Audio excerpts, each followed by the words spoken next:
Bismillahirrahmanirrahim. Assalamualaikum warahmatullahi wabarakatuh. Halo teman-teman, selamat datang di DB Channel. Apa kabar kalian semua? Semoga kalian sehat selalu dan saya doakan semoga panjang umur. Kali ini kita akan mengisahkan kaum Bani Israel yang Allah Subhanahu wa taala azab menjadi sekawanan binatang. Apa yang mereka perbuat hingga satu desa itu mendapatkan azab? Langsung aja ini kisahnya. Oh iya sob, buat kalian yang baru mampir jangan lupa bantu subscribe ya. Karena channel ini masih sangat baru dan pastinya butuh dukungan dari kalian semua. Terima kasih. Kisah ini disebut dengan Ashabu Asabti, menceritakan tentang kaum Bani Israel yang melakukan kedurhakaan di hari Sabtu. Bani Israel adalah keturunan dari Nabi Yakub alaihissalam. Mereka adalah kaum yang sangat-sangat aneh, berbeda dengan kaum-kaum yang lainnya, baik sesudah ataupun sebelumnya. Sehingga Allah Subhanahu wa taala mengutus kepada mereka seorang nabi yang sangat sabar, yaitu Nabi Musa alaihissalam. Nabi Musa sudah banyak diuji oleh Bani Israel, tapi ia tetap sabar karena Bani Israel adalah kaum yang sangat-sangat keras kepala. Dan Nabi Musa sudah sangat memahami mereka. Dulu mereka adalah budak di Mesir, dan Nabi Musa sudah membebaskan mereka. Nabi Musa juga menyelamatkan mereka dari kejaran Raja Fir'aun. Sampai akhirnya Raja Fir'aun dan pasukannya ditenggelamkan oleh Allah Subhanahu wa taala. Sampai pada titik itu pun kaum Bani Israel masih meragukan Nabi Musa sebagai seorang utusan Tuhan. Mereka tidak yakin bahwasanya Fir'aun telah tenggelam. Dan mereka ingin melihat jasadnya sampai akhirnya Allah Subhanahu wa taala mengapungkan jasad Fir'aun. Hingga hari ini kita bisa saksikan mumi Fir'aun itu di Mesir.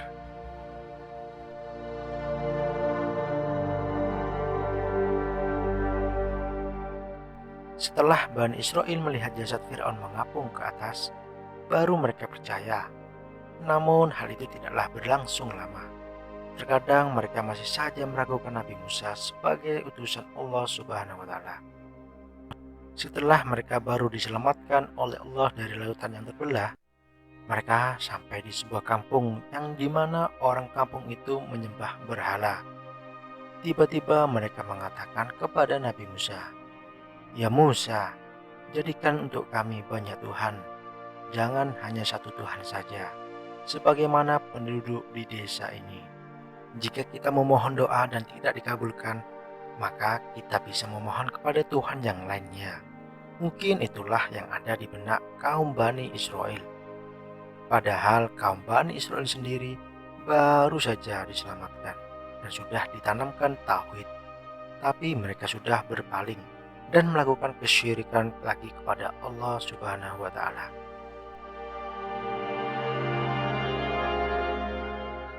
Lalu mereka berjalan kembali dan sampailah di sebuah negeri yang terletak dekat lautan di pesisir pantai.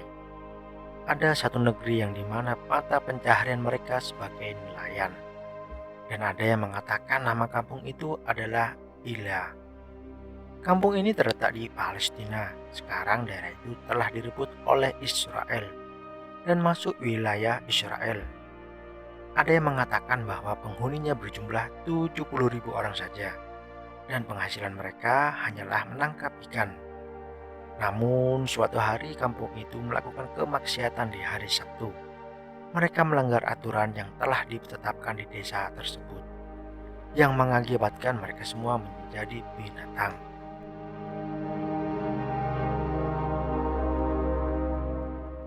Perlu teman-teman ketahui bahwa sejak dulu hari yang sangat dimuliakan adalah hari Jumat. Sejak dulu sampai hari ini, hari yang sangat mulia itu adalah hari Jumat. Kenapa hanya hari Jumat? Karena hari itu hari diciptakan Nabi Adam alaihissalam. Hari dimasukkan Nabi Adam ke dalam surga. Dan pada hari Jumat juga Nabi Adam dikeluarkan dari surga. pada hari Jumat pula hari kiamat kelak akan terjadi. Sehingga sejak dulu hari Jumat menjadi hari yang sangat istimewa, hari untuk meluangkan waktu beribadah kepada Allah. Namun orang-orang Bani Israel tidak memilih hari Jumat, tetapi justru memilih hari Sabtu. Alasan mereka karena ketika Allah menciptakan langit dan bumi dimulai dari hari Ahad atau hari Minggu dan diakhiri pada hari Jumat. Kemudian mereka mengatakan jika hari Sabtu adalah hari istirahat Allah, Allah saja cuti pada hari itu. Maka kemudian mereka memilih hari Sabtu sebagai hari cuti mereka. Hari di mana mereka tidak melakukan kegiatan dan hanya melakukan ibadah saja. Mereka pun menjadikan hari Sabtu sebagai hari ulang tahun mereka.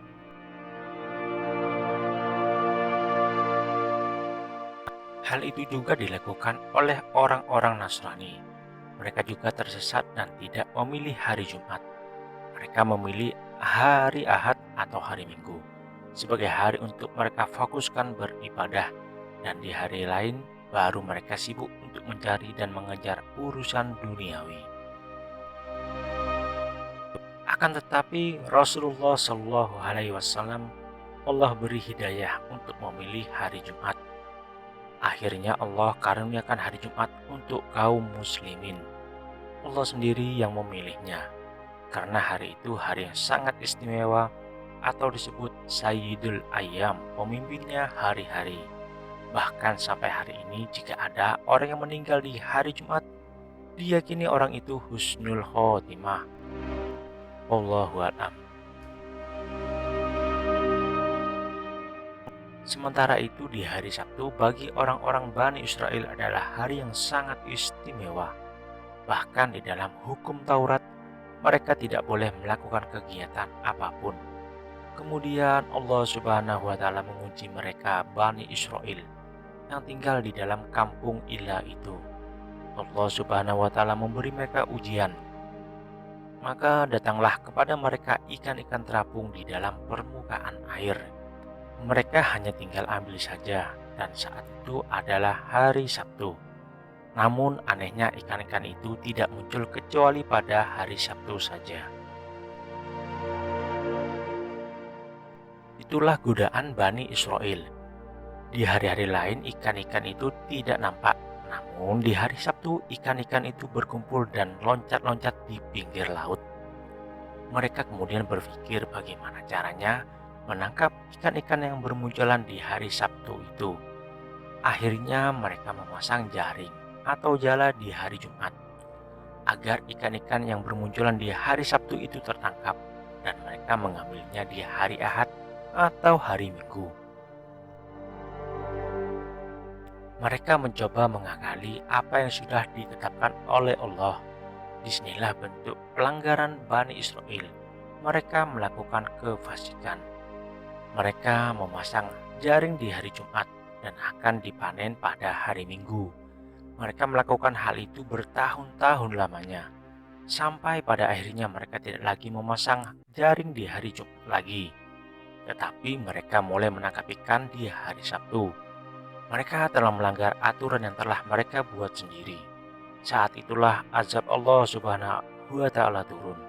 Mereka dengan terang-terangan berani menangkap ikan di hari Sabtu dan melakukan banyak kegiatan di hari Sabtu.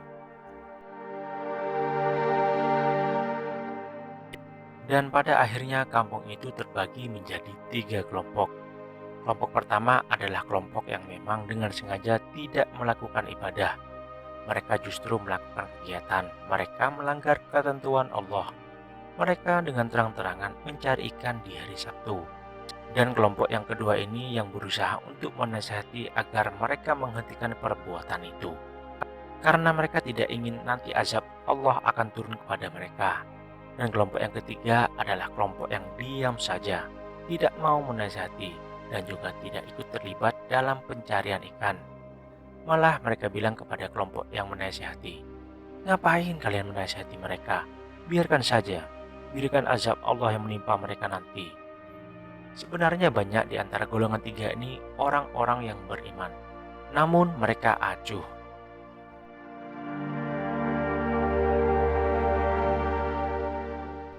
Kenapa kelompok kedua berbeda? Karena kelompok kedua tahu jika kelak di akhirat mereka mempunyai alasan tidak lepas dari tanggung jawab. Kita sesama umat manusia wajib untuk saling mengingatkan. Siapa tahu mungkin mereka bisa kembali bertakwa. Mau atau tidak, biarkan itu menjadi tanggung jawab mereka kelak di hadapan Allah. Akan tetapi kemungkaran tidak bisa didiamkan. Kemungkaran itu harus dihapuskan. Karena jika azab Allah telah turun, bukan hanya orang-orang zalim saja, tetapi orang-orang baik yang beriman pun terkena dampaknya.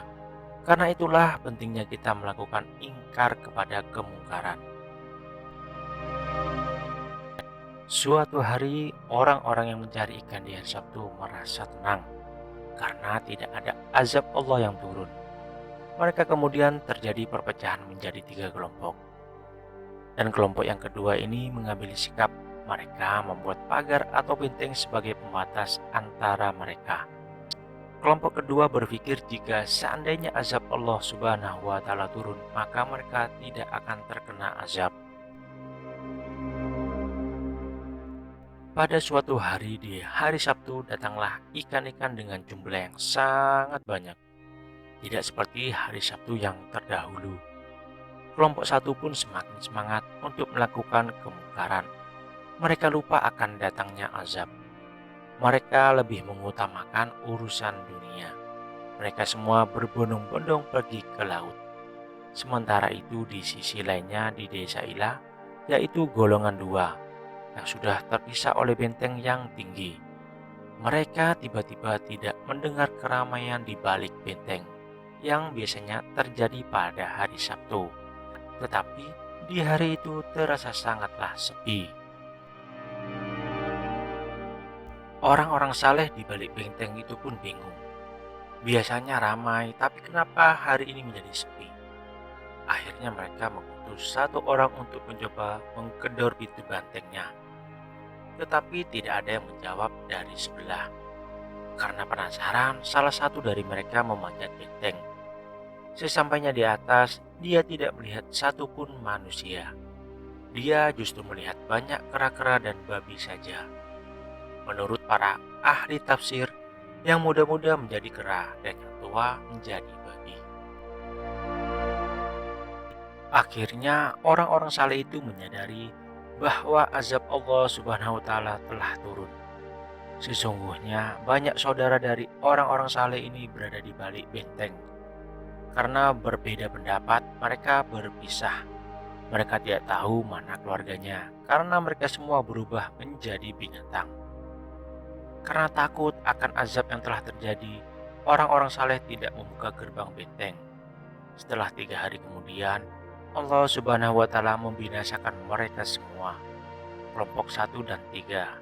Walaupun sebenarnya kelompok 3 banyak orang berimannya, akan tetapi mereka tidak mengambil sikap atas kemungkaran yang telah terjadi di desanya.